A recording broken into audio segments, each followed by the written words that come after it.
தொழுகையில உள்ளட்சம் ஏற்படணும் என்றா, ஆன்மாவுக்கு நாங்க பயிற்சியை கொடுக்கண்டா, முதலாவது விஷயம் அல்லாஹ் பத்தி படிக்கணும். அகீதா, ஈமான், அல்லாஹ் பத்தி படிக்கணும். அல்லாஹ்வை படிக்காம தொழுகையில உள்ளட்சம் வர வாய்ப்பில்லை.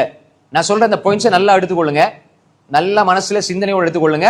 ஏன்னா நிறைய பேர் கேட்கிற கேள்வி, தொழுகையில உள்ளட்சம் வரதுக்கு என்ன செய்யறது? முதலாவது நீங்க அல்லாஹ் பத்தி படிங்க, ரப்ப பத்தி படிங்க.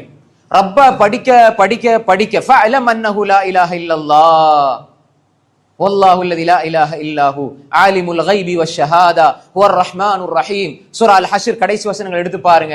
அல்லாஹ் பத்தி படிங்க, அல்லாஹ் பத்தி படிங்க. அவன் எப்படிப்பட்டவன், அவன் அவன் எப்படிப்பட்ட ரப், அவன் எப்படி வல்லமை உள்ளவன், சக்தி உள்ளவன். ரப்ப படிங்க, தொழுகையில உள்ளட்சம் வரும். அது ஆன்மாவை கொடுக்கிற பயிற்சி. நீங்க தொழுகைக்கு தயாராகி வார நேரம் இப்படி நீங்க இதை படிச்சுட்டு வாங்க. ரப்ப பத்தி படிக்க படிக்க படிக்க மாஷா அல்லாஹ் இன்னி நிறைய வாய்ப்புகள் இருக்குது, வளங்கள் இருக்குது. தவற விட்டுறாங்க சகோதரர்களே.